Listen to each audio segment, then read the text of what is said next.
Hi everyone, my name is Meg. It has been a long time since I've uploaded on this channel.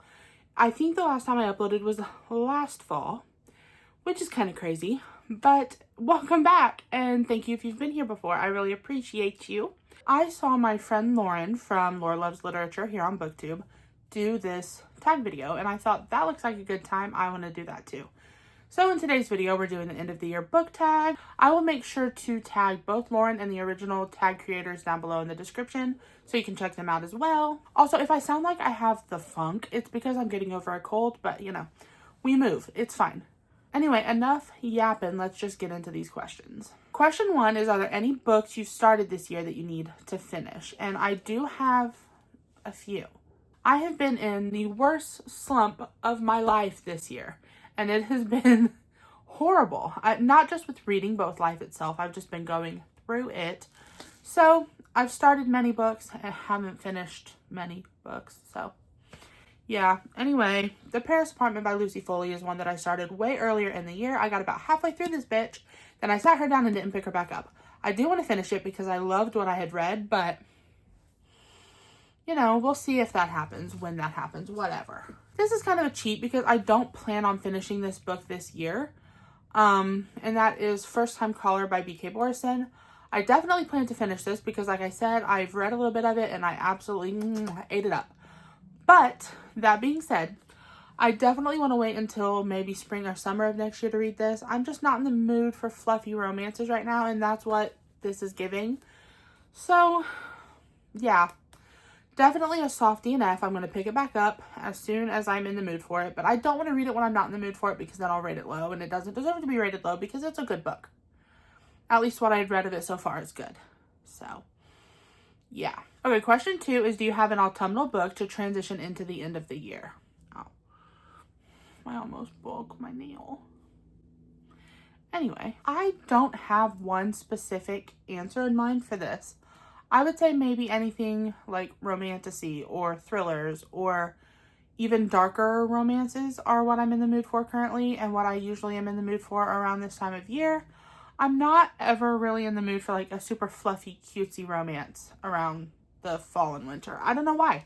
Because I'm a mood reader, so I can read anything any time of year. Like I could read a Halloween book in the middle of summer if I wanted to. Probably never would, but I'm just saying. That's just a random example. But yeah, I haven't been in the mood for romance as much towards the end of the year because I was eating it up at the beginning of the year. At least I was in the mood for it, but I wasn't reading it because I'm in a slump. But yeah, so no. I don't have a specific answer, but anything darker, I would say, is what I'm in the mood for at the moment. Question 3 is there a new release you're still waiting for?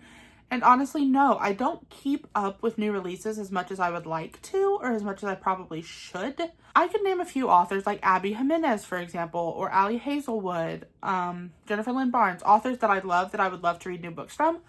They may have new books coming out. They may not. I don't know because I don't keep up with them like that. But I probably should. So maybe in the new year, I'll do better about new releases. Okay, question 4 is, what are 3 books you want to read before the end of the year?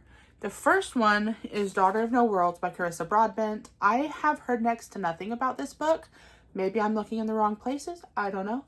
But I've heard a lot of people talk about The Serpent and the Wings of Night by this author, but not much about this one. But this one intrigues me more, so I'm very excited to pick this one up. My friend Lauren and I have been talking about maybe doing a buddy read of this book. So hopefully we'll get to that very, very soon because I've been dying to read this one. The next 2 books that I'm dying to read, I forgot to bring over here with me. And I'm on the floor and I don't want to get back up. So I'm not gonna. But the first one is Killer Instinct by Jennifer Lynn Barnes. It's the second book in the... what's it called? The Naturals series. And I am dying to finish that series because I loved The Naturals and I love Criminal Minds, and anything that even gives me the slightest Criminal Minds vibes, I eat up. So I'm very excited to read that one very, very soon. And the third is Hooked by Emily McIntyre, I believe is the author's name. I am dying to read that book. I've never read a dark romance before, and I kind of want to start with that one. So yeah, I'm excited for that book. It's a fairy tale Peter Pan, I believe, retelling, and it's like dark. That's all I know. But it sounds like something that I will really enjoy. Unless it's too dark, then I won't. So we'll see. Question 5 is, what trends have you noticed in your reading this year? And I'm going to steal Lauren's answer and say the only trend is that I have not been reading. I haven't finished that many books this year, and that makes me so sad because reading brings me so much joy. But my dad's not doing well, so I've been helping to take care of him, and I've been stressing, and I've been super anxious and just going through the motions basically this year. So I haven't really had the time nor the energy nor the motivation to read. But I'm hoping that will change very soon because I do really love reading. But anyway, that has nothing to do with the question. The question was, what trends? I would say, other than not reading, is that I've been more into audiobooks this year, maybe. I mean, I listen to them and read along with the physical book because I can't focus when I'm doing one or the other. But I've never really been an audiobook girly until this year. So does that count? I don't know. That's my answer, though. Okay, question 6 is, how do you feel about your reading goals? Is there anything you want to change, adjust, or abandon? Honestly, I don't feel good about my goals because I haven't met any of them. But that's okay. It's been an off year for me, and that's fine. We all have them. I mean, if I could invent a time machine and go back the last 10 months and read more instead of wasting my free time doing other shit like playing The Sims or Animal Crossing, maybe I would do that.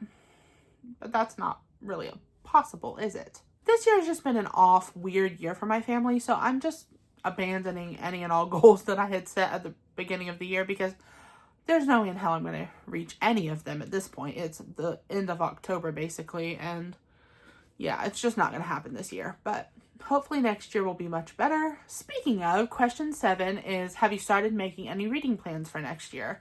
And the answer is kind of. The only plan I really have, for now at least, is just to read more because I love reading so much and I love to immerse myself in a book, but I haven't been able to do that this year, like, at all. So the only goal I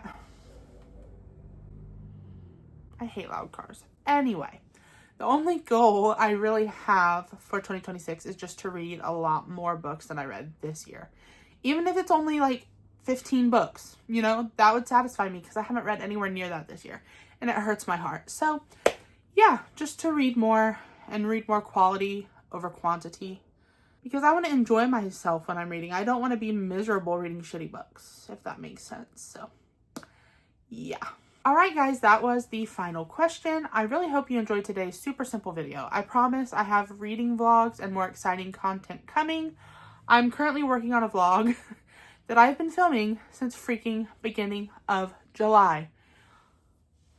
Don't ask questions because it's honestly super embarrassing to me how long it's taken me to make this stupid video. But it's going to be a good one, so I hope you're looking forward to that. I'm hoping to have that finished by like next month, hopefully. So yeah, anyway, thank you so much for watching. Don't forget to like, subscribe, comment, all that fun YouTube stuff. Follow me on Instagram, and I will talk to you guys soon. Bye!